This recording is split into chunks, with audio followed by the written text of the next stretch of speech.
So creation of quadratic equation. इसके बाद सबसे फाइनल टॉपिक हमने क्या देखा कि सिमेट्रिक फंक्शंस।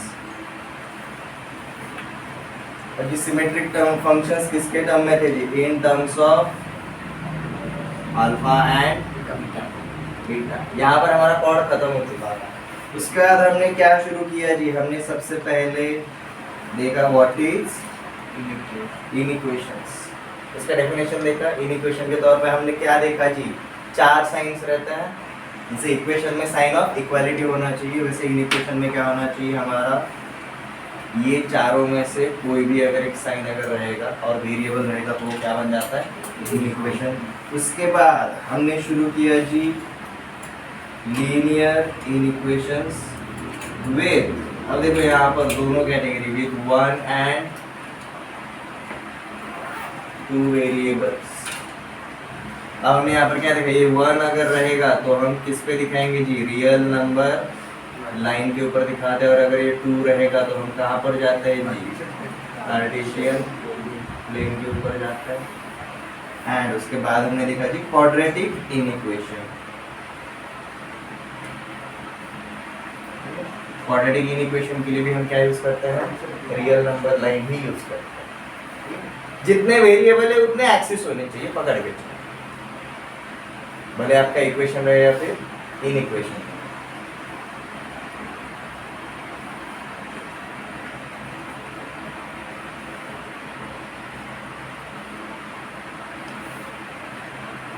अब इससे रिलेटेड जब हमने क्वेश्चंस किए तो हमने क्या ऑब्जर्व किया जी? हमें जब भी इनइक्वेशन में आंसर मिलता है, हमें किस में मिलता है जी? इंटरवल्स में मिलता है, एक रेंज ऑफ वैल्यूज में। इसके बाद हमारा 5th चैप्टर जो हमने कंप्लीट किया है, इट इज लॉगरिथम्स। इसमें सबसे पहले we have started with definition of logarithm. क्या रहता है? हमने देखा भी अगर कोई एक्सपोनेंशियल फंक्शन रहेगा तो उसका इनवर्स मतलब ही लॉगरिथम होता है। इससे रिलेटेड हमने लॉज देखे, लॉज ऑफ लॉगरिथम। कितने लॉज है? 8 लॉज। जब भी प्रॉपर्टीज रहेंगे, जब भी लॉज रहेंगे, हमेशा काउंट रखना करो रिकॉर्ड्स में। इसके बाद हमने स्टार्ट किया जी लॉगरिथम को हम कैसे ट्रीट करने वाले थे अब? As a function. तो लॉगरिथमिक फंक्शन जब हमने देखा तो हमने क्या क्या देखा जी? उसका ग्राफ्स देखा और उसी के ऊपर ऑब्जर्वेशन वाला टेबल ही बनाया। क्लियर है? और अगर ये फंक्शन अगर रहेगा तो हमने इसका क्या डिस्कस किया जी? डोमेन एंड रेंज भी डिस्कस किया था। लॉगरिथम कभी निगेटिव नंबर का मिलता है क्या? नहीं। तो हमें डोमेन कहाँ से कहाँ तक मिला जी? 0 से लेकर इंफिनिटी। और इसका रेंज भाई माइनस, निगेटिव भी आता है और पॉजिटिव भी आता है जब लॉग लगाते हो तो माइनस इंफिनिटी से प्लस इंफिनिटी। इसके बाद हमने क्या देखा जी? System of logarithms. इससे रिलेटेड हमने कुछ क्वेश्चन किए, हमने लॉज को अप्लाई किया।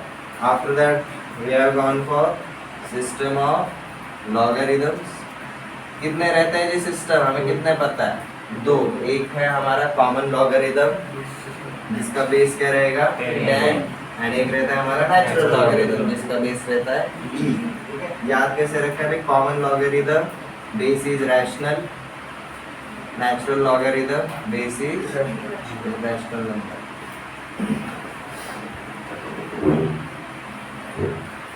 एंड सबसे फाइनली जो एक्स्ट्रा वाला पार्ट हमने देखा, that is characteristic and multiplier of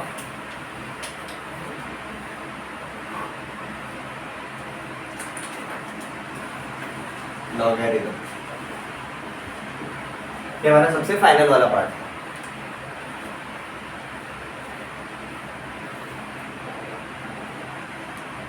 जब भी आप क्वेश्चंस अटेम्प्ट करने के लिए जा रहे हो, कोई भी रहे, एनसीईआरटी रहे या फिर आरडी शर्मा रहे या फिर पाथफाइंडर एमएफएन रहे, चैप्टर को जब भी कोई क्वेश्चन रीड करते हो आप शॉर्ट लिस्ट कर सकते हो ना एग्जैक्टली कौन से कंसेप्ट के ऊपर क्वेश्चन, ये कर सकते हो। एक हेडलाइन फॉर्मेट बनाने का पर्पस बेसिकली यही है। लाइक जैसे मुझे अगर कोई क्वेश्चन अगर पूछा रहेगा अल्फा और बीटा के बीच में, रूट्स के बीच में कुछ तो रिलेशन है, अकॉर्डिंग टू दैट मुझे क्या क्रिएट करना है, एक क्वाड्रेटिक इक्वेशन। ये अगर मेरे नजर के सामने रहेगा तो आई विल नो भाई मुझे क्या करना है, क्रिएशन ऑफ क्वाड्रेटिक इक्वेशन। अब अगर ये आपको कंसेप्ट पता है तो वेरी वेल, अगर नहीं पता है तो आप अपने क्लास नोट्स के अंदर भी देख सकते हैं। क्वेश्चन आना जरूरी है, ठीक है, कंसेप्ट का एप्लीकेशन उसके ऊपर आना जरूरी है। दोनों नोट डाउन हो गए? So today we are going to start with our next chapter. One पढ़ जाइए।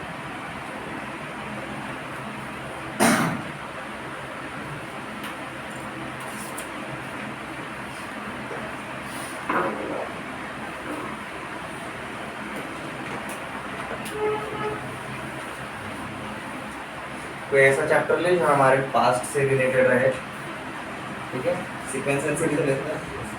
इट्स वेरी इजी चैप्टर, सिर्फ कैलकुलेशंस है, वहाँ पर डायग्राम्स नहीं है एंड फॉर्मूले है और सीधा application, and you will find the patterns very interesting. अगर आपको अगर पैटर्न रिकॉग्निशन में अगर थोड़ा सा इशू जा रहा है तो sequence and series is the best chapter two train your mind, pattern को रिकॉग्नाइज करने के लिए, ठीक है।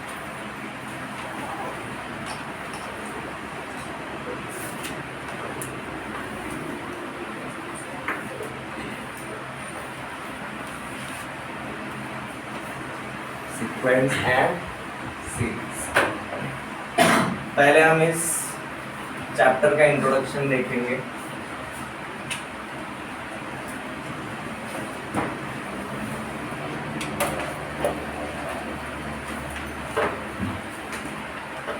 What is a sequence and what is a series?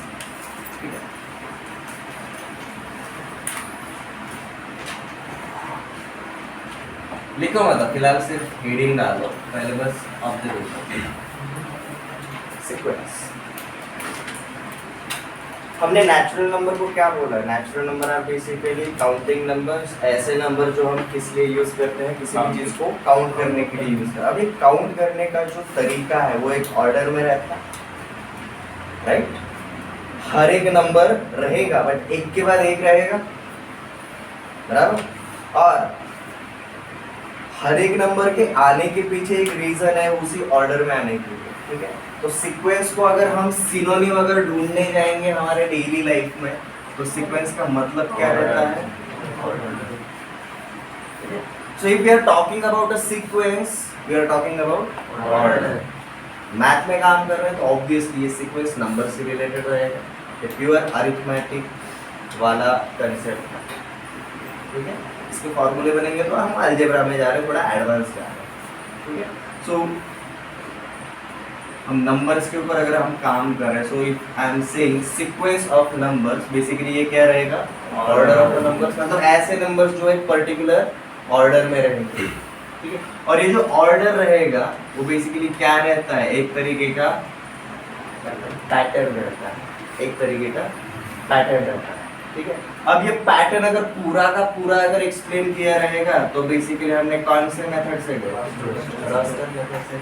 और इसी पैटर्न को जो इनफिनिट अगर पैटर्न अगर रहा रास्टर मेथड से पॉसिबल है क्या? नहीं। Then what we will do? Set filter method use करेंगे।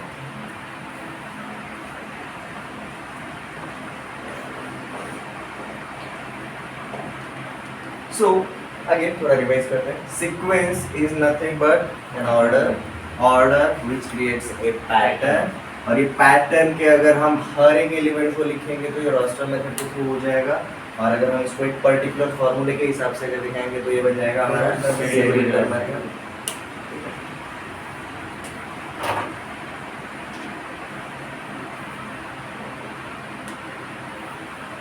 अब ये पैटर्न मतलब क्या रहता है, पहले इसको अंडरस्टैंड करते हैं, ठीक है। कुछ एग्जांपल्स देखेंगे, आपको एक आइडिया आ जाएगा। अगर मैंने बोला it is a set of even numbers, ठीक है,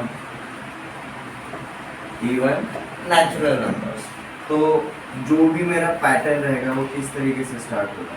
तो जैसे मैंने इसको बोला कि it is like 2 4 6 8 and it goes up to infinity, ठीक है। ये मेरा हमेशा फर्स्ट टर्म रहेगा, ये हमेशा मेरा सेकंड टर्म रहेगा, ये हमेशा मेरा थर्ड टर्म रहेगा। तो मतलब ये टर्म्स का एग्जिस्टेंस सिर्फ मैटर नहीं करेगा, उनको एक पर्टिकुलर ऑर्डर में भी आना पड़ेगा, तभी हम बोल सकते हैं। अब इसको डिफाइन अगर मैं रोस्टर की जगह पर अगर सेट बिल्डर या फिर रूल मेथड से अगर जाऊंगा तो देखो क्या बन जाता है। मैं ए को ऐसा डिफाइन कर सकता हूँ, it is nothing but 2n where n belongs to natural number। अब मेरा हर एक एलिमेंट डिफाइन हो जाएगा। अगर मैं n इक्वल टू 1 डालूंगा तो मुझे फर्स्ट एलिमेंट मिलेगा, मैं n इज इक्वल टू 3 डालूंगा तो मुझे थर्ड एलिमेंट मिलेगा, मैंने अगर n इक्वल्स टू अगर 100 डाला तो मुझे 100th एलिमेंट मिलेगा। ठीक है, नेचुरल नंबर का जो ऑर्डर था वही ऑर्डर में अब मेरा ये सीक्वेंस क्रिएट होगा, राइट। हाँ, जैसे मैंने एक और अगर एग्जाम्पल ले लिया, s को मैंने लिखा जी 1 4 9 16 25 36 and still going on up to infinity. देखते से ही पता चल जाता है, सिर्फ एक नंबर को देखकर आपको पैटर्न रिकॉग्नाइज हुआ क्या, या फिर सिर्फ दो नंबर को देखकर आपको पैटर्न रिकॉग्नाइज हुआ क्या। Until and unless you look at least 3 numbers, आपको पैटर्न रिकॉग्नाइज नहीं होता। ये क्लियर है। व्हाट इफ अगर मैंने ये वाला और ये वाला पार्ट हटा दिया रहता तो सिर्फ ये वाला पार्ट 1 एंड उसके बाद 9, पैटर्न रिकॉग्नाइज नहीं हुआ। बार अब ये लिखा तो it is a square of odd numbers, इस तरीके से हम जा सकते हैं। और जब ये लिखा तो हम क्या बोल रहे थे, it is a square of natural numbers, it is a square of natural numbers. अब ये रोस्टर मेथड की जगह अगर मैं इसको सेट बिल्डर मेथड में लिखूंगा तो मैं कैसे लिख सकता हूँ, this is nothing but n square such that n is any natural number। अब ऐसा तो नहीं n ही चाहिए, मैं इसको ऐसा भी लिख सकता हूँ x square such that x belongs to natural number। कोई भी वेरिएबल लेकर हम चल सकते हैं। सीक्वेंस का मतलब समझ में आ रहा है, उसको हम डिफाइन करेंगे, उसका प्रॉब्लम नहीं है, रिकॉग्नाइज करना आना चाहिए, सिर्फ पता होना जरूरी नहीं है। ठीक है,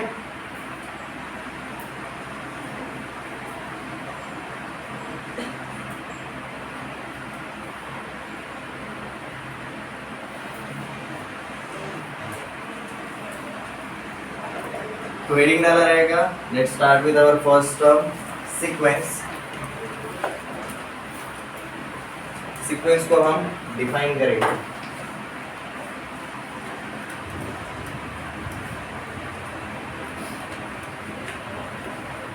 A set of numbers in a particular order such that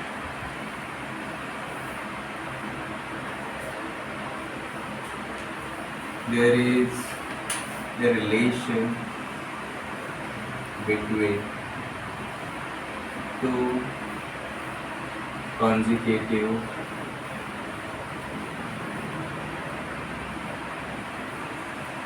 elements। हमारे सारे कंडीशन सेटिस्फाई कर रहा है। It is a set of numbers in a particular order such that there is a relation between two consecutive elements। देखो ये हमने एक slang language में हमें अंडरस्टैंड हो इस तरीके से। अब इसी को अगर हम टेक्निकल तरीके से अगर डिफाइन करने के लिए जाएंगे तो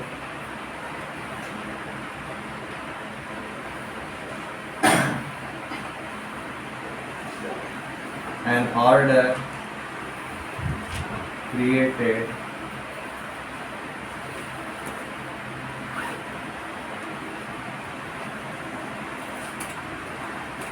by a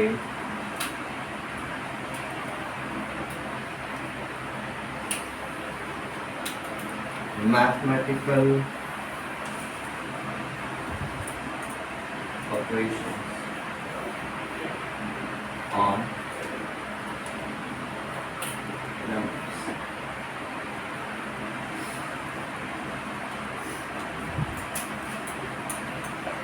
अब सीक्वेंस के लिए हम डिफाइन कर सकते हैं, जैसे मैंने ए बोला, ए को क्या बोला जी, इट इज सेट ऑफ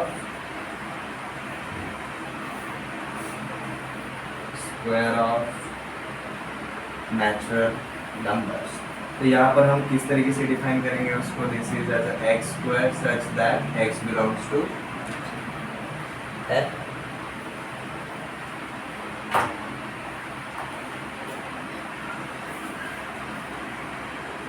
एक और एग्जांपल देखते हैं। मैंने सेट बी को डिफाइन किया, set of all odd natural numbers. तो ये क्या बन जाएगा हमारा, डिफाइन कैसे करेंगे हम इसको,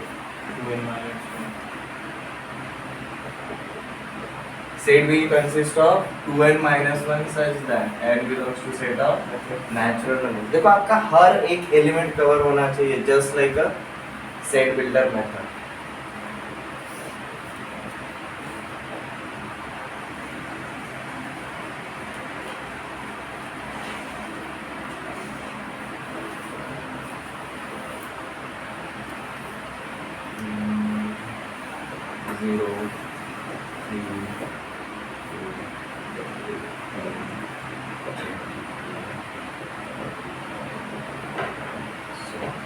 ये वाले पैटर्न को हम कैसे डिफाइन करेंगे? See again, it is a set of numbers in a particular order, relation between two consecutive elements, particular रहता है या फिर छोटा रहता है। It's an order created by mathematical operations on numbers। तो देखो अब यहाँ पर this is 1 square minus 1, 2 square minus 1, 3 square minus 1। ठीक है, हम सेट सी को कैसे डिफाइन कर सकते हैं? दिस इज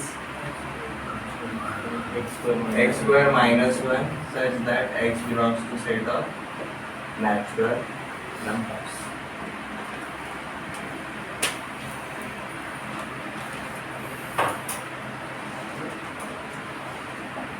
देखो यहाँ पर ऑब्जर्व करो, सीक्वेंस का मतलब क्या रहता है। और सीक्वेंस में पर्टिकुलर सेट ऑफ एलिमेंट्स लेकर आए तो भी चल जाए। It is a set of numbers, एक पर्टिकुलर ऑर्डर में रहेगा। तो कितने नंबर्स होने चाहिए हमें, अगर स्पेसिफिक अगर नहीं किया रहेगा तो हम इनफिनिटी तक जा सकते हैं। बट अगर बोला रहता फॉर फर्स्ट 10 नेचुरल नंबर्स, इस ऑर्डर के पहले 10 एलिमेंट, तो ये हमारा फाइनाइट सेट हो जाता। ठीक है, तो सीक्वेंस में मैटर नहीं करेगा कि ये फाइनाइट सेट है या फिर इनफिनाइट सेट। ठीक है, सिंगलटन सेट तो कभी भी सीक्वेंस डिफाइन नहीं करता। आपको कम से कम 3-4 एलिमेंट्स तो लगेंगे टू रिकॉग्नाइज दैट पैटर्न। ये क्लियर है? ठीक है, तो मतलब सिर्फ 3 एलिमेंट्स रहे या फिर 10 एलिमेंट्स रहे, ये मैटर नहीं करेगा। वो सीक्वेंस हमेशा सीक्वेंस ही रहेगा। सिर्फ उसका क्या चेंज हो रहा है, साइज चेंज हो रहा है, उसका स्केल चेंज हो रहा है, नथिंग एल्स। ठीक है, बट हम कंफ्यूजन किसमें कर देते हैं, सीरीज। सीरीज के लिए हमें पता होना चाहिए कि भाई हमारे सीक्वेंस के अंदर एग्जैक्टली कितने एलिमेंट्स हैं। ठीक है, लाइक हमारा एनडीए का जो मैथ है, it is actually series of chapters. It is not sequence of chapters, it is series of chapters. हर एक चैप्टर कवर करना जरूरी है। हम किसी चैप्टर को छोड़ सकते हैं क्या? नहीं छोड़ सकते। तो मतलब सीरीज के अंदर आपका हर एक एलिमेंट काउंट होगा। सीक्वेंस में हमने क्या देखा भाई, कोई भी एक particular set of numbers consecutive ले लिया तो चल जाता है। सीरीज में वो नहीं चलता, क्योंकि series is actually union of all those elements. सारे के सारे एलिमेंट्स आने चाहिए। अगर ये समझ में नहीं आ रहा है तो आपके करंट ट्रेंड के हिसाब से बताता हूँ। वेब सीरीज देखते हो, किसी वेब सीरीज में 6 एपिसोड होता है, किसी में 12-13 रहता है, किसी में 18-20 रहता है। ठीक है, आपका हर एक एपिसोड एक के बाद एक ऑर्डर में है। वो एपिसोड्स 1 by 1 जो रहते हैं तो वो क्या बन जाएगा, it is the sequence of episodes. But अगर हम एक सीजन अगर बोलते हैं, एक साल के अंदर कितने आते हैं, तो वो सीजन के अंदर जैसे 20 एपिसोड है, वो 20 एपिसोड में से अगर एक भी अगर एपिसोड मिस हो गया, आप बोल सकते हो कि आपका सीरीज कंप्लीट है? नहीं बोल सकते, क्योंकि हर एक एपिसोड उसके अंदर रहना मैटर करेगा। ठीक है, ये समझ में आ रहा है? आप जब डाउनलोड कर रहे हो या फिर वॉच कर रहे हो, तब आप एक ऑर्डर में देख रहे हो, आप सीक्वेंस में देख रहे हो, वन आफ्टर अनदर। कोई एलिमेंट अगर छूट भी जाता है तो भी आपका वो ऑर्डर तो वैसा ही रहेगा, but to form a series each and every element must be involve, कोई भी एलिमेंट उस सीक्वेंस के अंदर से छूट नहीं सकता है। तो बेसिकली हमें क्या समझ में आता है भाई, सीरीज के लिए हमें सबसे पहले क्या वेल डिफाइंड होना चाहिए, सीक्वेंस। और नंबर्स के मामले में क्या होता है, नंबर्स को सबको साथ में लेना है तो भाई इनका हम क्या करेंगे, बेसिकली यूनियन करेंगे, और union is addition without repetition. तो बेसिकली इन सारे नंबर्स का एडिशन मतलब क्या बन जाएगा, ये सीरीज बन जाएगा। ये क्लियर? एग्जांपल समझ में आ रहा है? मतलब एक बार थोड़ा सा वियर टाइप ऑफ एग्जांपल लेते हैं। लेट जस्ट से एक से डी डिफाइन किया है कुछ इस तरीके से, n 2n square minus n plus 3 such that n belongs to set of natural numbers and n is less than 10। ठीक है, अब बताओ ये सीक्वेंस के अंदर कितने एलिमेंट्स रहेंगे? n belong to natural numbers, तो आप n कहाँ से रखना शुरू करते हैं, 1 से। बट दूसरा एक कंडीशन और क्या दिया, n इज लेस देन 10, मतलब n का वैल्यू कहाँ तक जाएगा, सिर्फ 9 तक ही जाएगा। तो मतलब n 1 से लेकर हम 9 तक ही पुट करेंगे। तो इसको हमने रोस्टर को सेट बिल्डर में किया, अब सेट बिल्डर में दिया, इसको रोस्टर में कन्वर्ट कर सकते हो, करो क्विकली।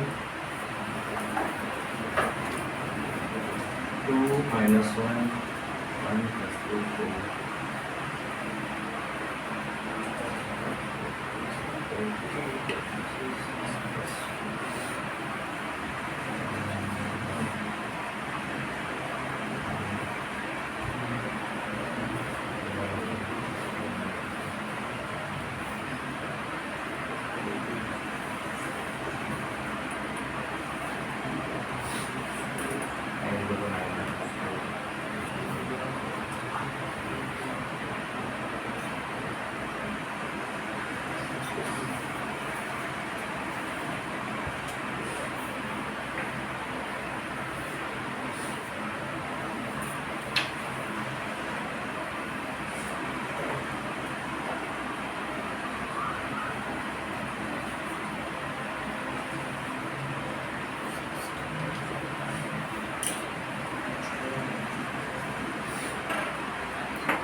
अब यहाँ पर देखो n का कंडीशन हमें 10 तक दिया था। अगर n का कंडीशन अगर चेंज अगर करते, अगर n का कंडीशन अगर बोलते कि लाइक लेस देन 6 होना चाहिए, तो हमारे सिर्फ पहले 5 वाले एलिमेंट आते हैं, फिर भी ये सीक्वेंस ही रहता, बट वेल डिफाइंड सीक्वेंस रहता। अब यहाँ पर n लेस देन 10 बोल रहा है, तो भाई n का वैल्यू हम सिर्फ 9 तक लेके गए, तो मतलब ये हमारा वेल डिफाइंड सीक्वेंस हो गया।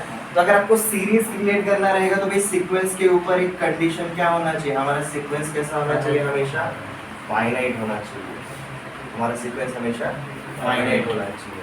तो सिंपल, सीरीज के क्रिएशन के लिए सीक्वेंस का होना जरूरी है, और सीक्वेंस हमेशा कैसा होना चाहिए, सीरीज के लिए फाइनाइट होना चाहिए। इनफाइनाइट रहेगा तो भाई हम सीरीज नहीं बना सकते, हर एक एलिमेंट को काउंट नहीं कर सकते। ये क्लियर है? तो देखो सिर्फ ये पैटर्न अगर दिया रहता तो हम ये रिकॉग्नाइज कर सकते थे क्या,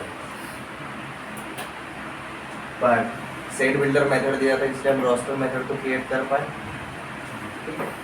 तो थर्ड एग्जाम्पल तक हमने जो पैटर्न्स देखे थे या फिर सीक्वेंस देखे थे वो काफी सिंपल ऑपरेशंस थे, बट मैथमेटिकल ऑपरेशंस थोड़े से कॉम्प्लिकेटेड लेवल पर भी हम लेकर जा सकते हैं। ठीक है, डोंट वरी, इतने हार्ड लेवल का नहीं आता, मैं बस एग्जाम्पल के लिए।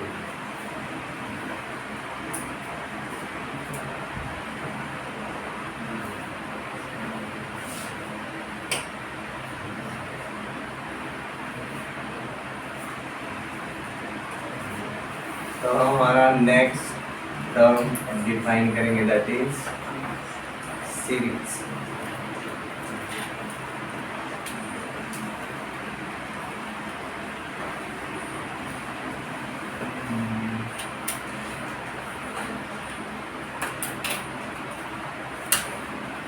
For any sequence A,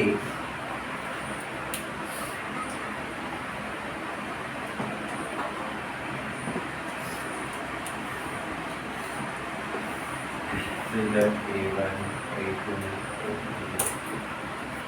लिखा जाएगा AN। For any sequence A defined as this,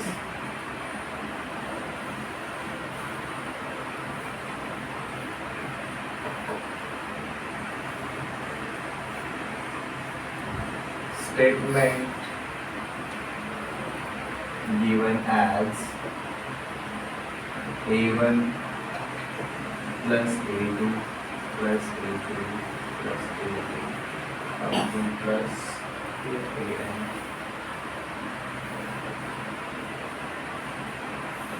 represents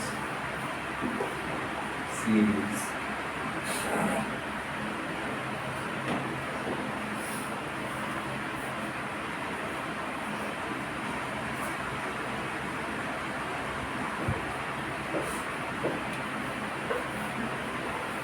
तो सीरीज मतलब कोई कंसेप्ट नहीं है, सीरीज इज बेसिकली है स्टेटमेंट।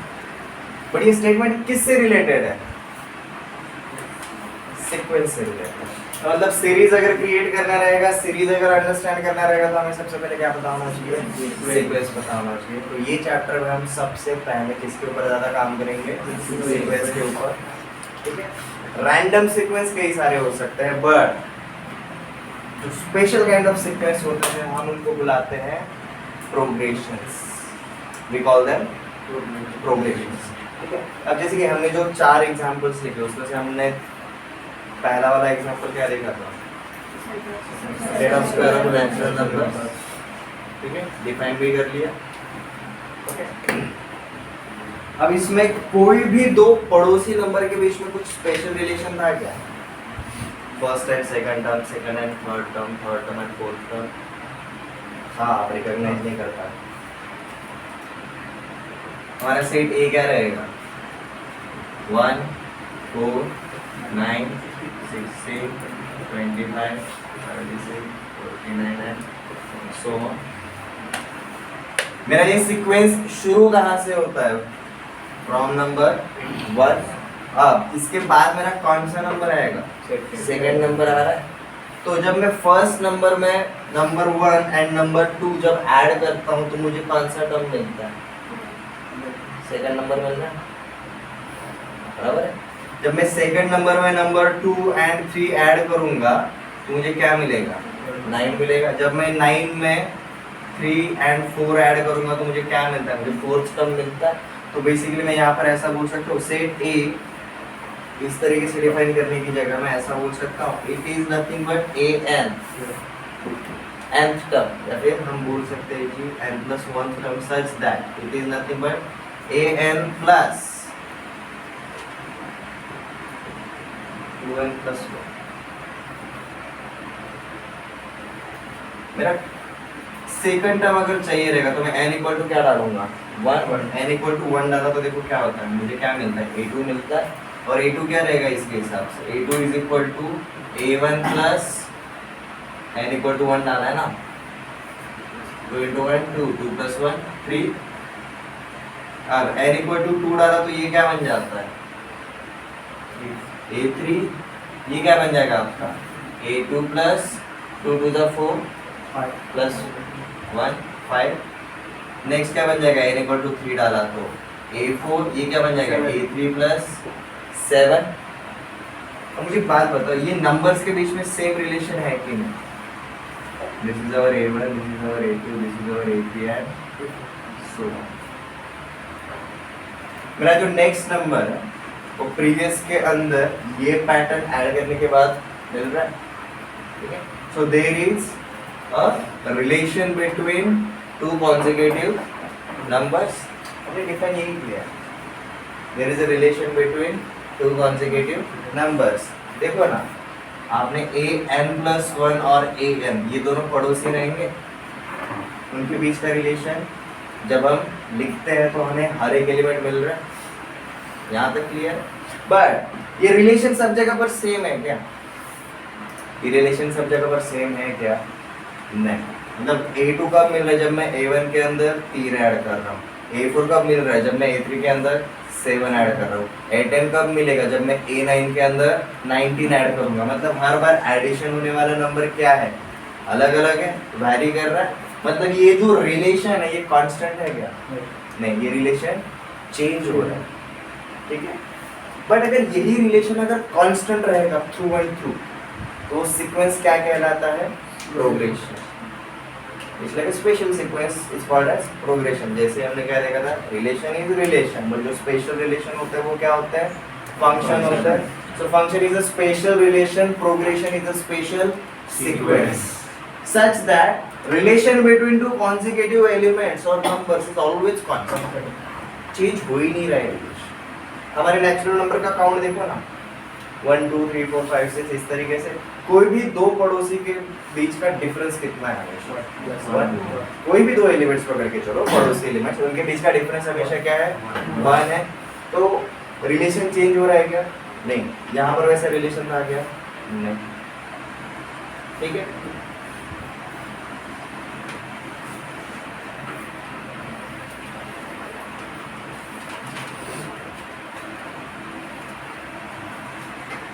तो सीक्वेंस के अंदर ही देखो, सीक्वेंस पहला टर्म देखा, दूसरा टर्म हमने सीरीज देखा। सीरीज के अंदर क्या बोला जी? Series is nothing but a statement related to any sequence. और ये स्टेटमेंट क्या रहता है वो समझ में आ गया?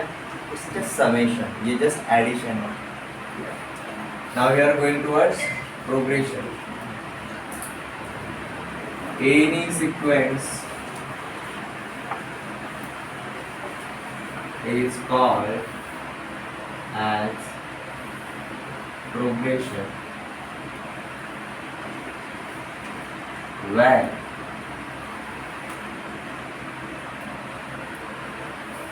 relation between any two consecutive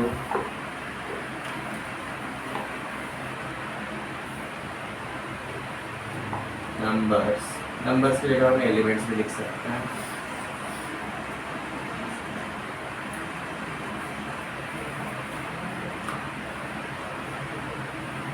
is always constant। हमने सीक्वेंस में क्या लिखा भाई? पर्टिकुलर ऑर्डर में there is a specific relation between two consecutive elements. But ये रिलेशन चेंज हो रहा था। सीक्वेंस के एग्जांपल्स हमने जितने भी देखे वहां पर ये रिलेशन हमेशा चेंज हो रहा है।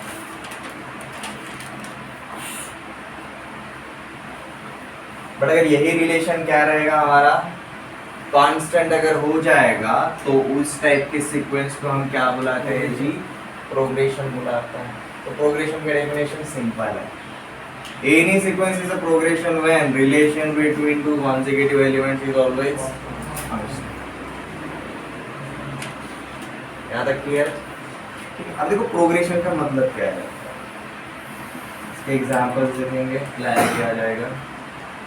जैसे मैंने एक सीक्वेंस पकड़ा, ठीक, इसको मैंने स्टार्ट किया जी जैसे 0 लिया, फिर 2 लिया, फिर मैंने 1 लिया, फिर 4 का पहाड़ा ही कर दिया। यहाँ पर कोई भी दो पड़ोसी टर्म के बीच का डिफरेंस हमेशा कांस्टेंट है। जैसे मैंने v करके से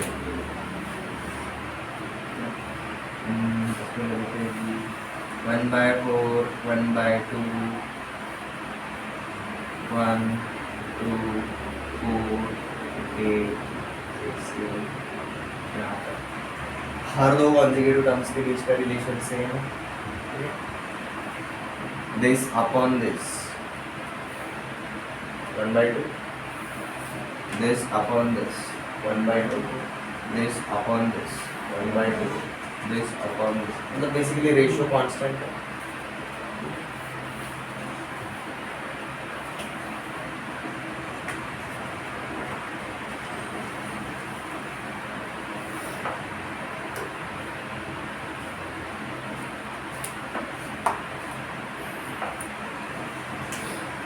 one 1/2 1/3 1/4 1/5 1/6 ये भी एक पैटर्न है अब ये पहला वाला 1 के डिनोमिनेटर में क्या रहेगा 1 बेसिकली अब क्या चेंज हो रहा है आपका सिर्फ न्यूमरेटर इंक्रीज हो रहा है या फिर इसको अगर मैंने रेसिप्रोकल अगर कर दिया तो देखो क्या बन रहा है इसको रेसिप्रोकल कर दिया तो ये 1 2 3 4 5 बनेगा या फिर मैं ऐसा बोल सकता हूँ कि नेचुरल नंबर्स की मैंने सीधा रेसिप्रोकल ले लिया So there is a relation between two consecutive numbers, ठीक है? और ये relation हमेशा क्या है? Constant. तो ऐसे टाइप का जो भी सीक्वेंस रहेगा उसको हम क्या बुलाते हैं? Progression. In sequence and series हम सीक्वेंस ज़्यादा फेस नहीं करते हैं हम स्पेशल काइंड ऑफ सीक्वेंस ज़्यादा फेस करेंगे सबसे ज़्यादा डिटेल्स हम इन्हीं के बारे में देखेंगे यहाँ तक क्लियर सीक्वेंस से रिलेटेड हमें अगर कोई भी अगर फॉर्मेट मिलता है सेट बिल्डर मेथड में ही मिलेगा आपको कोई भी रोस्टर मेथड वाला फॉर्मेट सेट बिल्डर मेथड में कन्वर्ट करने के लिए भी पूछा जा सकता है और मज़ेदार बात है हम सेट में कर चुके कोई है यहाँ पर जिसको अभी भी सेट बिल्डर मेथड में कन्वर्जन समझ में नहीं आया हमें बस ऐसा फॉर्मूला क्रिएट करना है जो हर एक एलिमेंट को डिफाइन करेगा ठीक है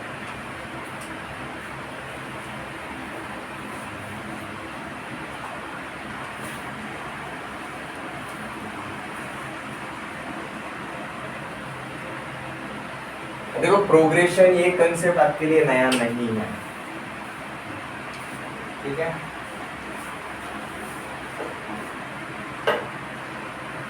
बट ये वाला पार्ट आपके लिए नया रहेगा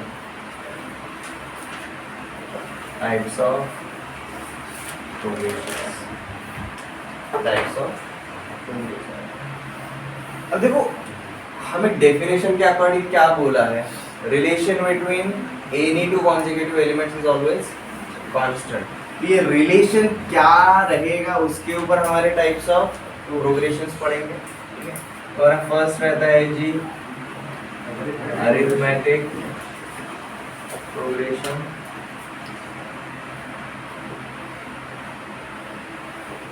इसको हम शॉर्ट में बोलेंगे एपी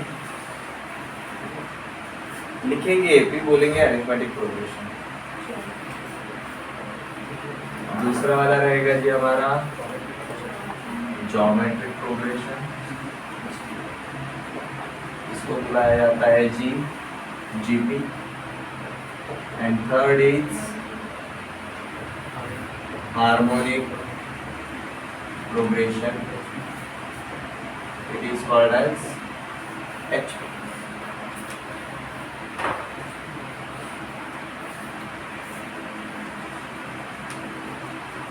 ये जो फोर्थ वाला है उसके बारे में बता देता हूँ ये हमें एनडीए के लिए नहीं होता बट 11th-12th में ये थोड़ा सा पार्ट है it is called as arithmetico geometric progression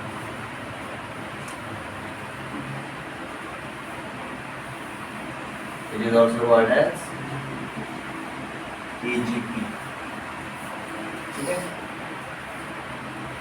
मैं आपको ये तीनों चीज़ें डिटेल में सिखाऊंगा एजीपी के लिए सिर्फ फॉर्मूला है एंड जैसे ये कंप्लीट होगा you will get the gist इसके अंदर क्या है ये ऐसा प्रोग्रेशन है जिसके अंदर अरिथमेटिक भी इन्वॉल्व है एज वेल एज ज्योमेट्रिक भी इन्वॉल्व है वो वाला कौन सा रहेगा हमारा AGP। ये क्लियर है?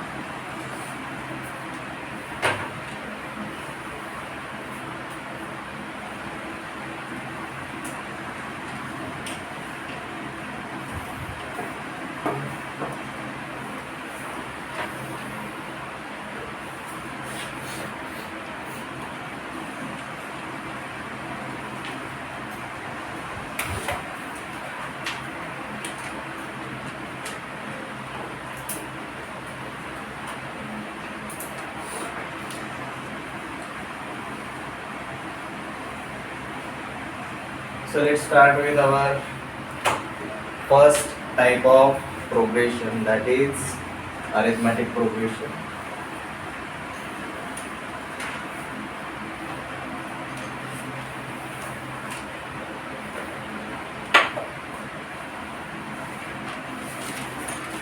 अब देखो हमने प्रोग्रेशन को डिफाइन कैसे किया था, any sequence is a progression, मतलब progression is basically type of a sequence, AP is type of a progression। तो इसको डिफाइन उसी तरीके से करेंगे, any progression is arithmetic progression when, अब यहाँ पर हमें रिलेशन वेल डिफाइंड है, any progression represents an arithmetic progression when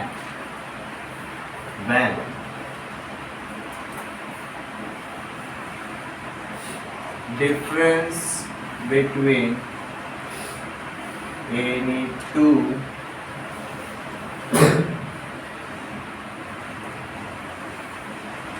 consecutive elements is always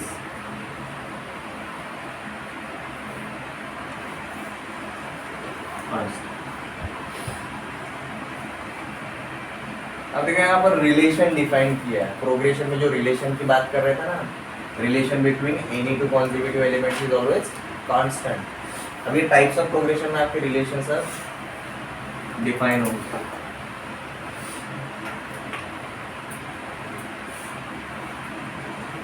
This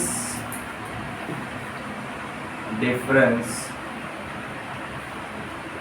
is represented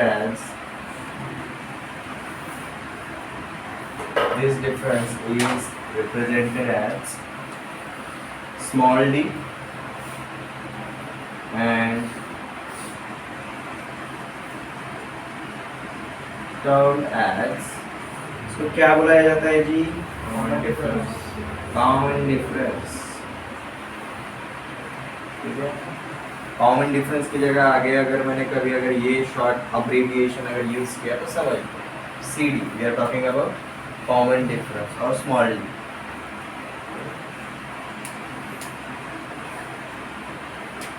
यहाँ तक क्लियर है? इसका एग्जांपल भी देखेंगे।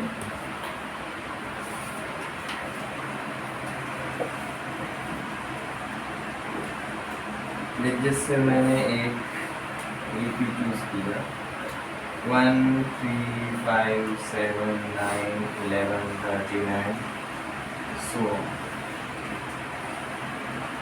और मैंने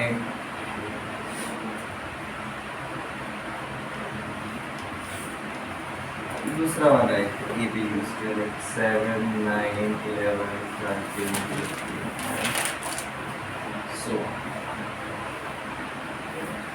ये दोनों के दोनों हमारा AP ही रिप्रेजेंट करता है, दोनों का कॉमन डिफरेंस भी सेम है। ठीक है, दोनों में डिफरेंस क्या है? और ये जो पहले तीन वाले एलिमेंट्स है इनको अगर हमने छुपा दिया, यहाँ से अगर हमने शुरू किया तो हमारा कौन सा वाला सीक्वेंस बन जाता है? D वाला सीक्वेंस बन जाता है। ठीक है, तो सीक्वेंस किस तरीके से काम कर रहा है समझ में आ रहा है? कोई एलिमेंट छूट जाएगा तो चल जाता है, बट वो जो ऑर्डर है वो ब्रेक हो रहा है क्या? नहीं, ये दोनों के दोनों AP रिप्रेजेंट करते हैं। ये AP है मतलब प्रोग्रेशन है, प्रोग्रेशन है मतलब सीक्वेंस रहेंगे। ठीक है, तो यहाँ पर हमारा दोनों का कॉमन डिफरेंस क्या है? 2 रहेगा। अब देखो यहाँ पर अगर हम ऑर्डर के ऊपर अगर ध्यान देंगे, first, second, third element, fourth, fifth, six, seventh and और ये ऑर्डर यहाँ पर ब्रेक बिल्कुल नहीं हो रहा है, बट हमारा सीक्वेंस कहाँ से शुरू हो रहा है वो मैटर करेगा। ठीक है, तो जैसे हमने कॉमन डिफरेंस, ये जो रिलेशन दिया हुआ है डिफरेंस, जिसको हमने डिफाइन किया है एज अ कॉमन डिफरेंस, साथ में हमारा सीक्वेंस कहाँ से शुरू हो रहा है वो भी मैटर करेगा। ये एग्जांपल लेने के पीछे रीजन, दोनों एपी और दोनों का कॉमन डिफरेंस सेम है, बट दोनों के दोनों सेम एपी है क्या? नहीं। और डिफरेंस हमने क्या देखा जी, दोनों का जो इनिशिएशन था, दोनों जो शुरू हुआ है वो एक पर्टिकुलर टर्म से शुरू है। अब यहीं पर अगर 1 की जगह पर अगर मैं कोई अगर और टर्म ले लेता, जैसे मैंने -4 अगर टर्म ले लिया, कॉमन डिफरेंस मैंने 2 ही रखा, तो ये क्या बन जाता इस तरीके से, एंड सो ऑन। इसका भी कॉमन डिफरेंस क्या है? 2 है, बट ये टोटली अलग एपी बन गया। रीजन क्या था? हमारा ये जो सीक्वेंस है, ये जो प्रोग्रेशन है वो कहाँ से शुरू हुआ। ठीक है, तो जैसे हमने कॉमन डिफरेंस को डिफाइन किया, वैसे ही हमें एपी के अंदर मैटर क्या करेगा, हमारा ये जो एपी है वो शुरू कौन से एलिमेंट से होता है? फर्स्ट एलिमेंट, फर्स्ट टर्म बहुत मैटर करेगा। ये समझ में आ रहा है? आपल्याला घरामध्ये भरपूर कामं करायला, सब काम करने ही करने, बट शुरू कहाँ से करेंगे उसके ऊपर डिपेंड करेगा। हमें अगर कोई क्वेश्चन दिया रहेगा जिसको हमें सब्जेक्टिवली सॉल्व करना है, हमारा आंसर करेक्ट आएगा कि नहीं आएगा वो किसके ऊपर डिपेंड करेगा? हमारा फर्स्ट स्टेप क्या रहेगा, हम शुरू कहाँ से करेंगे। तो सिमिलरली फॉर एनी प्रोग्रेशन, आपका ये जो फर्स्ट टर्म रहता है वो भी बहुत ज़्यादा मैटर करता है।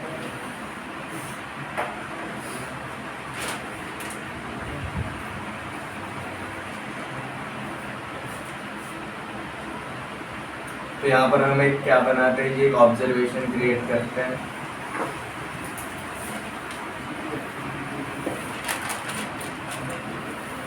फॉर एनी प्रोग्रेशन, प्रोग्रेशन की जगह progression, for any progression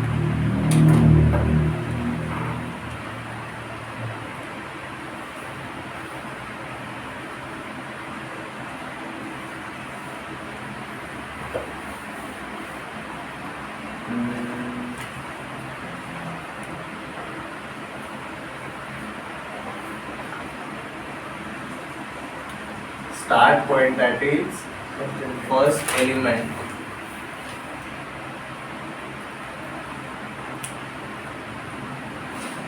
sets a milestone। और ये milestone बोलने के पीछे रीजन एक ही है, इसका मतलब क्या है, ये मैटर करता है।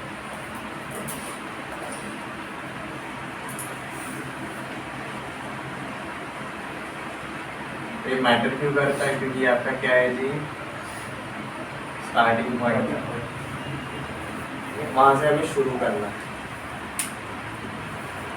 अब देखिए कॉमन डिफरेंस कभी चेंज होने वाला है क्या?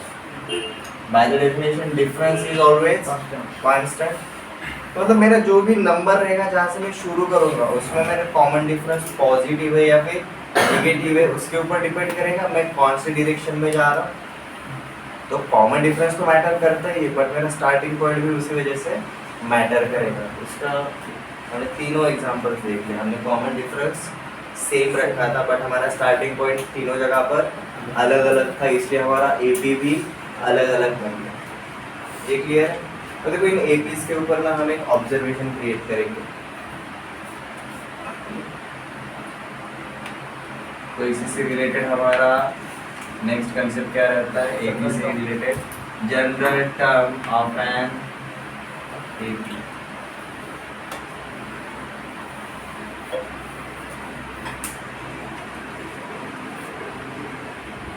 General term of an AP.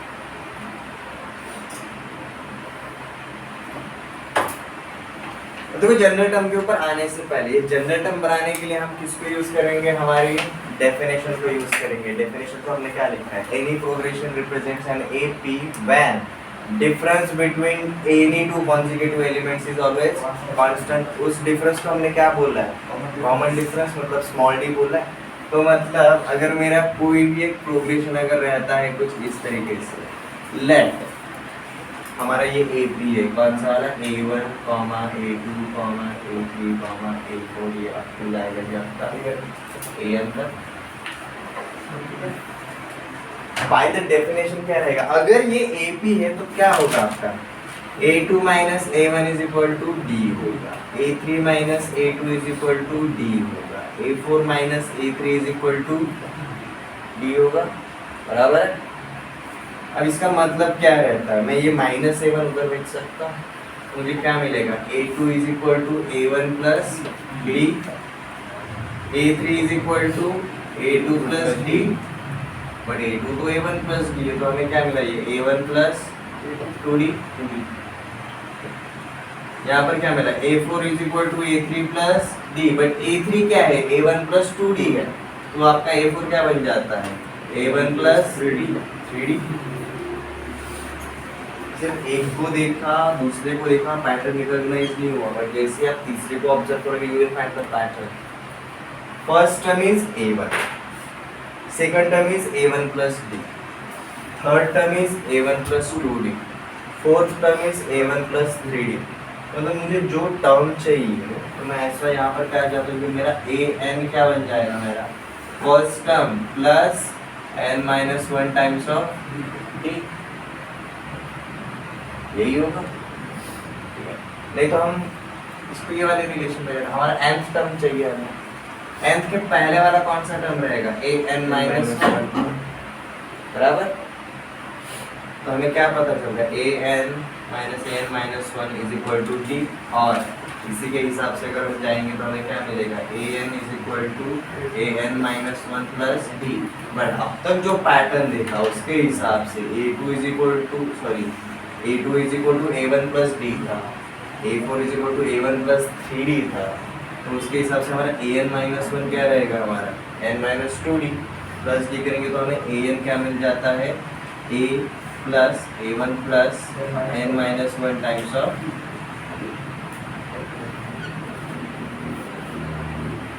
हमारा ये nth टर्म मिल जाता है।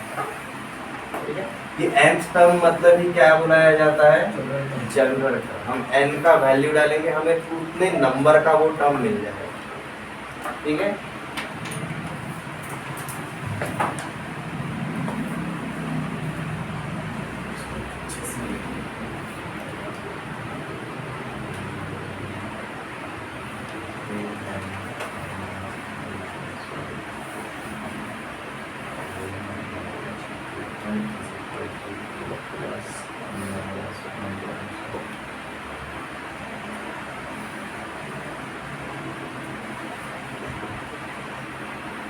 इसी को हम क्या बुलाते हैं कि this is called as general term. आपको अगर ये फॉर्मूला अगर पता रहेगा आप कितना भी टर्म निकाल सकते हो। अब देखो यहाँ पर कितने वेरिएबल्स रहेंगे, हमें an तो फाइंड आउट करना है, क्या क्या चीजों की जरूरत रहेगी अगर आपको जनरल टर्म फाइंड आउट करना है। फर्स्ट थिंग फर्स्ट, आपको फर्स्ट एलिमेंट पता हो। ठीक है, हमें प्रोग्रेशन कहाँ से शुरू हो रहा है वो पता होना जरूरी रहेगा। सेकंड, अगर ये AP है तो वो रिलेशन पता होना चाहिए, मतलब हमें कॉमन डिफरेंस पता होना चाहिए, मतलब हमें स्मॉल d पता होना चाहिए, ये वाला पार्ट। ठीक है, तो A एंड D ये दोनों चीजें हमें पता होनी चाहिए। अगर ये दोनों पता रही तो हम AP का कोई भी टर्म आराम से निकाल सकते हैं। ये दो चीजें बहुत जरूरी है। हमने यहाँ पर क्या ऑब्जर्व किया, basically for general term of an AP हमें ये दो चीजें पता होनी चाहिए। A क्या रहेगा आपका फर्स्ट एलिमेंट और D क्या रहेगा आपका कॉमन डिफरेंस।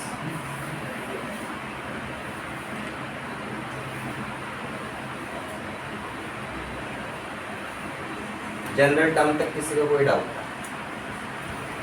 ठीक है, अब हम क्या करते हैं, कुछ क्वेश्चंस देखते हैं, इसमें कुछ एग्जांपल्स देखते हैं। ठीक है, कुछ डिफाइन किया रहेगा। Okay,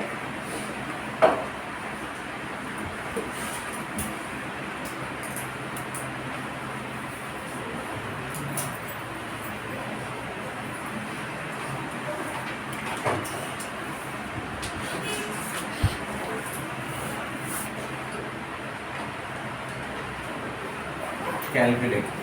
Number 1 is given as -4, 1, 6, 11 and so on. Find 20th term.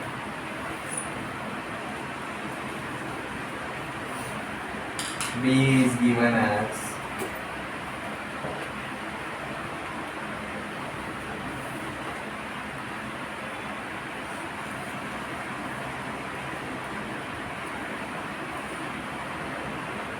find 15th term.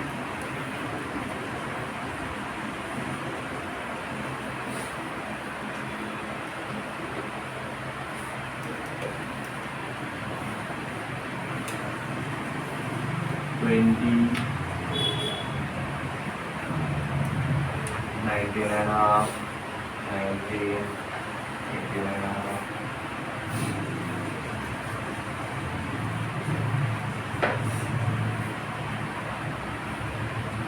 Which term will be 0?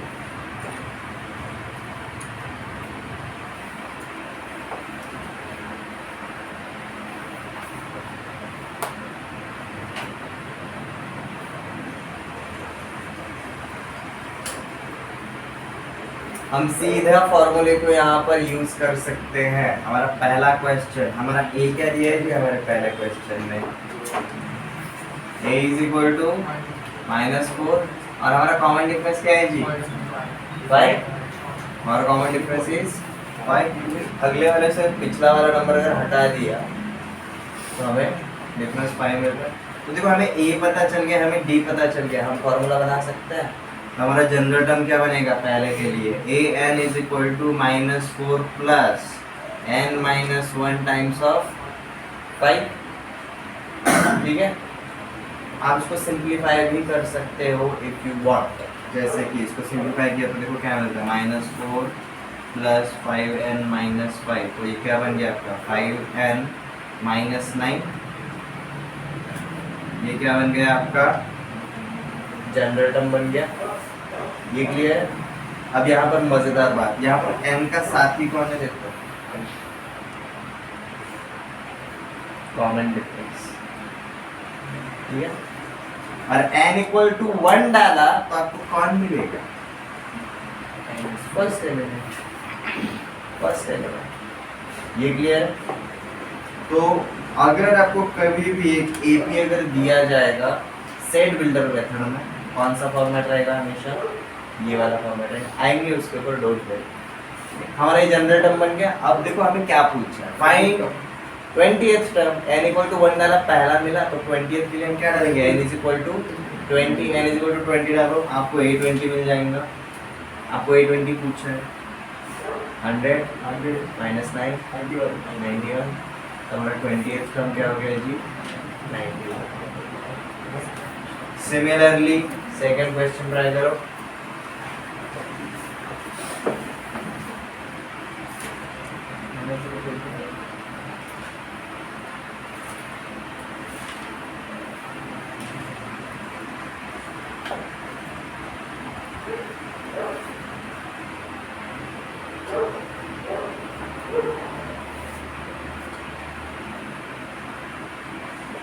हमारा फर्स्ट टर्म क्या है? 1। हमारा कॉमन डिफरेंस क्या है? 6। ठीक है, आपको क्या बोला है? 15th term. तो देखो आपका 15th टर्म क्या हो जाता है? a + 14d हो जाएगा, बराबर। आप डायरेक्टली उसके लिए भी जा सकते हो या फिर आप जनरल टर्म ये वाले फॉर्मेट में भी निकाल सकते हो, आपका चॉइस है। आप ऐसे भी जा सकते हो, a15 के लिए सीधा, तो a15 बन जाएगा जी आपका 1 + 14 टाइम्स ऑफ 6। आपका a15 क्या मिलेगा? 85। आप उसको अगर इस फॉर्मेट में जाना चाहते हो, an is equal to 1 + n - 1 times of 6, तो आपका हो जाता है आपका 6n - 5। अब आप n का वैल्यू कुछ भी डालो, आपको अपना नंबर मिल जाता है। यहाँ तक क्लियर? मैं जनरली प्रेफर करता हूँ भाई इस टाइप के लिए, अगर आपको कई सारे नंबर से अगर निकालने रहेंगे तो, बट इफ नॉट, आपको अगर सिर्फ एक पर्टिकुलर निकालना है तो आप सीधा इस तरीके से भी जा सकते हो। अब देखो थर्ड वाला क्वेश्चन, थर्ड वाला एग्जाम्पल। अब इसमें आपको टर्म फाइंड आउट करने के लिए नहीं बोला, टर्म ऑलरेडी दिया हुआ। टर्म क्या पूछा है? 0 रहेगा, बट क्वेश्चन क्या पूछा है? Which term will be 0, मतलब आपको यहाँ पर n का वैल्यू निकालना है। अब आपको क्या निकालना है जी? n का वैल्यू निकालना है। तो देखो इसको हम कैसे करेंगे? हमें a इज इक्वल टू क्या दिया है? 20। हम कॉमन डिफरेंस निकाल सकते हैं क्या? कॉमन डिफरेंस कितना है अपना? कॉमन डिफरेंस क्या है अपना? -1/2। डिफरेंस मतलब एब्सोल्यूट वैल्यू नहीं देखना है, अगले वाले में से पिछला वाला माइनस करना है, that is the common difference. देखो ना, ये वाले कौन से टाइप के एपी है, यहाँ पर अगला वाला टर्म पिछले वाले से बड़ा है, तो यहाँ पर कॉमन डिफरेंस हमेशा क्या रहेगा? पॉजिटिव रहेगा। यहाँ पर अगला वाला टर्म पिछले वाले से छोटा है, यहाँ पर कॉमन डिफरेंस क्या रहेगा? नेगेटिव रहेगा। ठीक है, अब देखिए यहाँ पर आपको a20 मिल गया, d -1/2 मिल गया, और आपको क्वेश्चन अगर बोला है कि विच टर्म विल बी 0, मतलब ऑब्वियसली 0 इसका पार्ट रहेगा ही रहेगा, तभी पूछा। तो हम सीधा क्या पकड़ के चलेंगे भाई? हमें जैसे an चाहिए, तो भाई an का फॉर्मूला क्या है अपना? है जनरल टर्म का a + n-1 times of d, और हमें ये टर्म कौन सा पकड़ के चलना है? Equal to 0। तो देखो फॉर्मूला अपना क्या बन जाता है? 0 is equal to first term is 20 n-1 times of -1/2। हमें बस इसको सिंप्लीफाई करना पड़ेगा। Single equation, single unknown solve हो जाएगा। बी क्विक 15 सेकंड के अंदर आना चाहिए वैसे। -1/2 n + 2 प्लस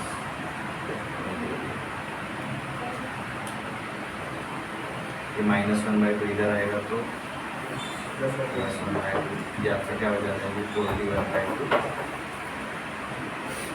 बराबर। क्योंकि हाफ ऑफ n मतलब नथिंग बट n/2, तो n/2 इज इक्वल टू 41/2, इसका तो n इज इक्वल टू क्या रहेगा? 41। तो हम यहाँ पर आंसर क्या बोल सकते हैं जी?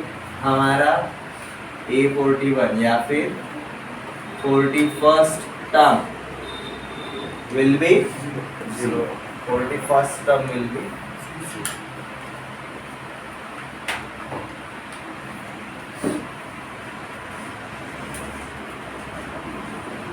अब देखो ये जो हमने एग्जांपल्स देखे, इसमें हमने कुछ शुरुआत के एलिमेंट्स देखे और आगे चलते गए, तो भाई कहाँ तक जा रहे हैं?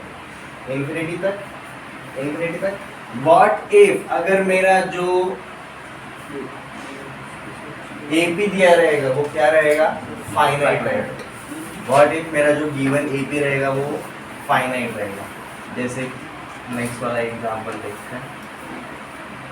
सेट या फिर AP P is given as 1 4 7 10, और आपको ये जाता है जी 157। ठीक है, find 15th term from the end।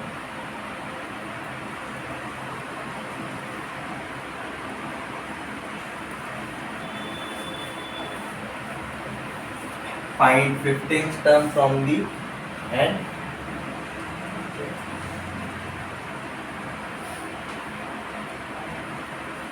इसके लिए हम अप्रोच कैसे करें?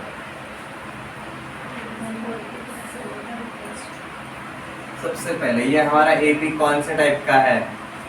This is a finite AP, मतलब फाइनाइट एपी अगर रहेगा तो उसके अंदर नंबर ऑफ एलिमेंट्स फिक्स रहेंगे, तो हमें n का एक फिक्स वैल्यू मिल जाएगा।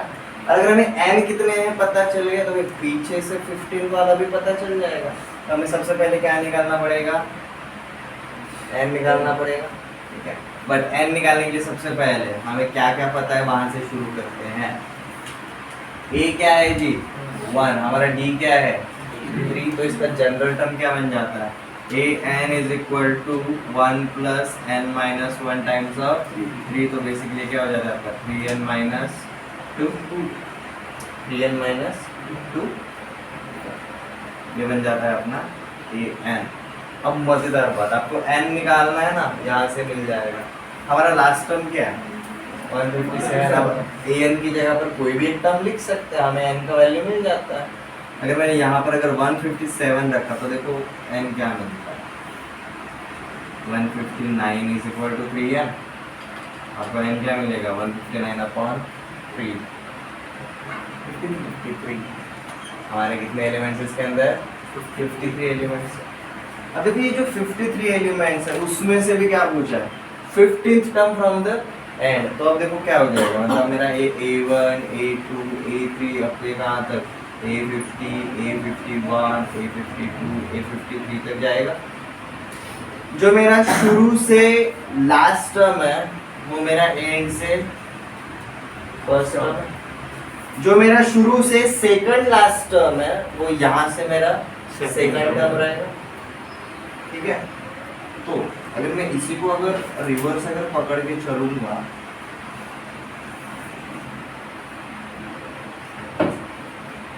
तो क्या होगा, देखो मेरा सिर्फ फर्स्ट टर्म चेंज हो जाएगा और मेरा कॉमन डिफरेंस उल्टा हो जाएगा।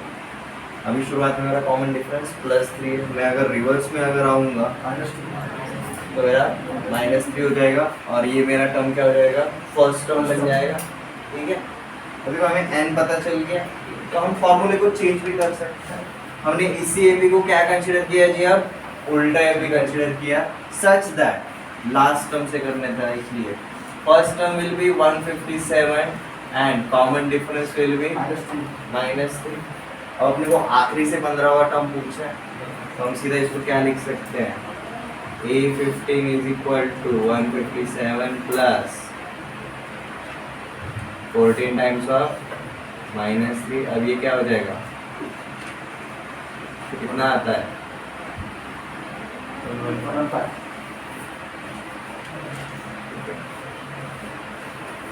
A15 15 come from behind. ये एक तरीका हो गया। आप AP को उल्टा कर दोगे तो भी वो AP ही रहेगा, बस फर्स्ट टर्म लास्ट टर्म हो जाएगा, लास्ट टर्म फर्स्ट टर्म हो जाएगा और आपका जो कॉमन डिफरेंस रहेगा उसका साइन चेंज हो जाएगा। पॉजिटिव रहेगा तो नेगेटिव होगा, नेगेटिव था तो पॉजिटिव होगा, बट AP का तो AP ही रहेगा, ठीक है। बट व्हाट इफ हम पीछे से नहीं जाना, कई के जरूर आता अपन अड़मुटे नहीं सर, हमें ना सीधे से ही जाना है। हमें बस क्या पता करना है n चाहिए, पता तो चलो ये n क्या रहेगा, इसी के ऊपर क्रॉस चेक करते हैं। अगर ये पीछे से 15 टर्म है तो सामने से भी तो कोई तो टर्म रहेगा। तो देखो ऑब्जर्वेशन अपना कैसा बनेगा,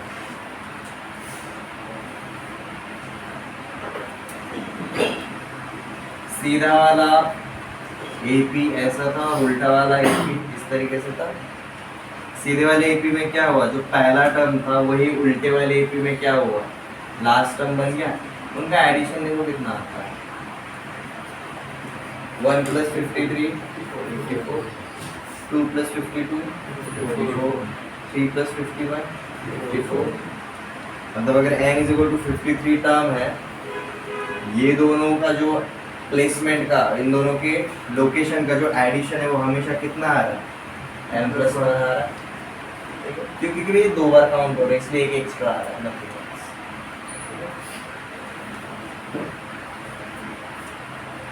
तो मतलब A15 अगर रहेगा तो 54 - 15 करेंगे तो हमें क्या मिलता है 39। तो मतलब ये 39th term from the front side रहेगा। तो इसी के ऊपर हम एक ऑब्जर्वेशन बनाते हैं ये क्वेश्चन के बाद जनरल टर्म से ही related.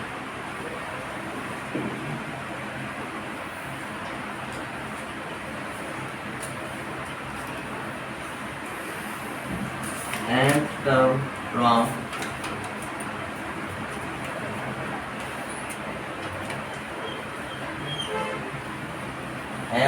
from behind।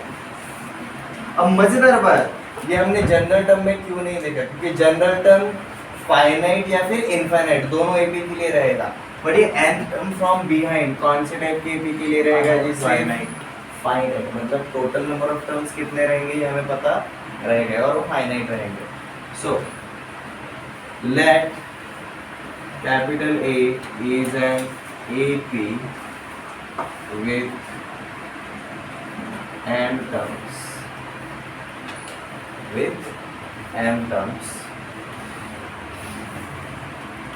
then nth term from behind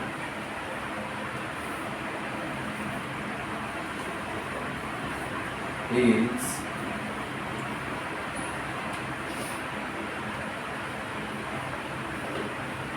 m minus n plus 1 term, behind की जगह एंड बोल के चलेंगे.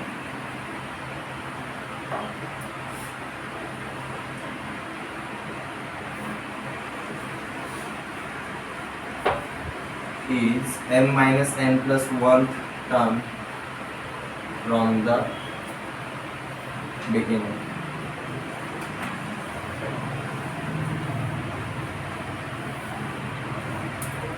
अब देखो कैसे हमें सबसे पहले क्या लेकर चलते हैं, एक फाइनाइट एपी कंसीडर करके चलते हैं अंडरस्टैंडिंग के. 1 से लेकर 10 तक लेकर चले, सिंपल 1 2 3 4 5 6 अप टू 10. अब सामने से जब जा रहा है 10 कितवा टर्म है, 10वां टर्म. पीछे से कितवा टर्म, फर्स्ट टर्म. तो जो पीछे से फर्स्ट टर्म है वो सामने से 10वां टर्म है. बट हमें m का वैल्यू तो पता है, m इज हमने कंसीडर किया कि for first 10 terms.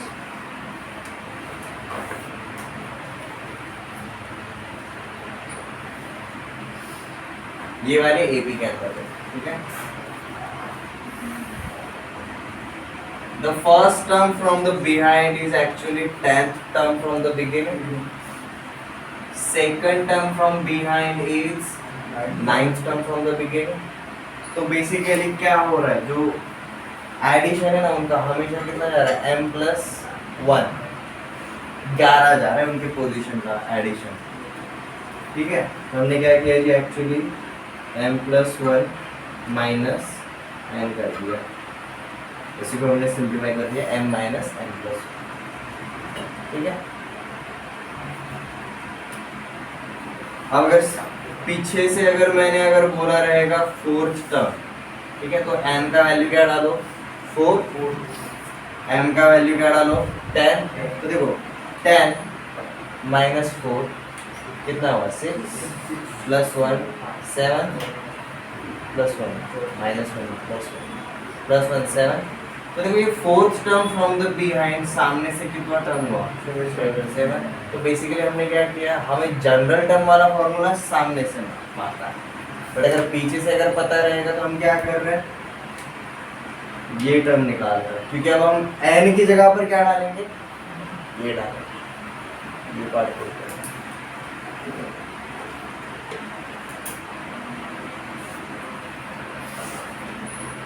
So let A is an AP with m terms, then nth term from the end is m minus n 1th term from the beginning. So आपका ये क्या हो जाता है, देखो A plus m minus n times of this is your nth term from the end.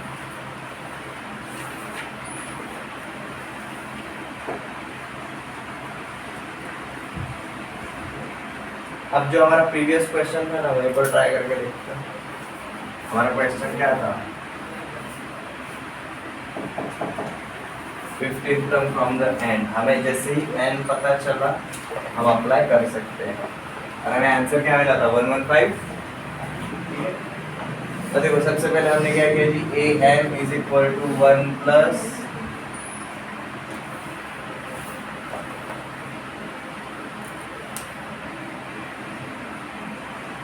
n minus 1 times of 3. इसको simplify किया तो हमें क्या मिला था जी, 3n माइनस 2. ठीक है, तो इसके हिसाब से हमने क्या डाला, टोटल नंबर ऑफ टर्म्स हमें पता थे क्या, नहीं. हमें m पता था क्या, नहीं. बट ये फाइनाइट इतना तो पता है. तो हमने सबसे पहले क्या फाइंड आउट किया, m फाइंड आउट किया, हमने 157 डाला यहाँ पर, 157 डाला तो हमें देखो ये वाला वैल्यू क्या मिला था, n इज इक्वल टू 53, मतलब हमें ये टोटल नंबर ऑफ टर्म्स मिल गया। ठीक है, हमें अब m का वैल्यू पता चला। अब हमें क्या पूछा है, 15th term from the end और फ्रॉम द बिहाइंड, तो इसका सीधा फॉर्मूला हम डालेंगे। देखो m का वैल्यू बन गया आपका 53 and nth term from the end मतलब -15 करेंगे तो देखो क्या बन जाता है आपका 15th term from end is equal to 1 plus 53 minus 15 times of, देखो क्या बन जाता है 53 minus 15 38 times of 3, 38 times of 3 कितना होता है 114 प्लस 1 7x। उसके लिए हमारा सीधा एक फॉर्मूला भी बन गया। यहाँ तक क्लियर है? तो देखो आज हमने क्या किया, आज हमने एक नया चैप्टर शुरू किया, that is sequence and series. शुरुआत में हमने क्या ऑब्जर्व किया भाई, सीक्वेंस एंड सीरीज क्या होता है, डिफाइन किया। सीक्वेंस इज ऑर्डर, एक पर्टिकुलर नंबर्स का एक सेट ऑर्डर रहेगा,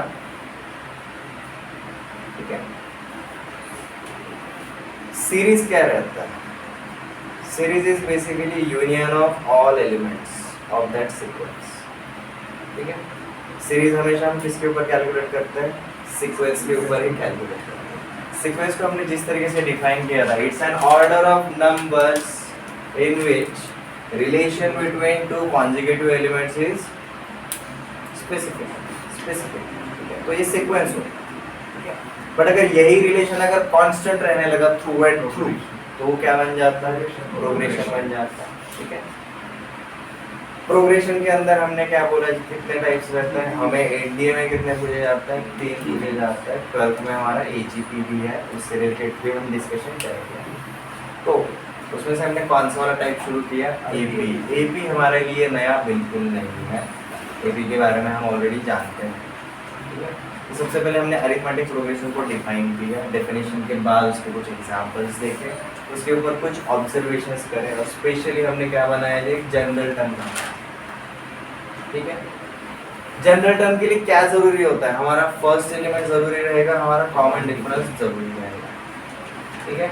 कॉमन डिफरेंस इसको अरिथमेटिक प्रोग्रेशन बनाता है। जो फर्स्ट टर्म है वो क्या बताता है कि मेरा ये जो एपी है वो एग्जैक्टली कहाँ से शुरू होगा, that defines our starting point, ठीक है।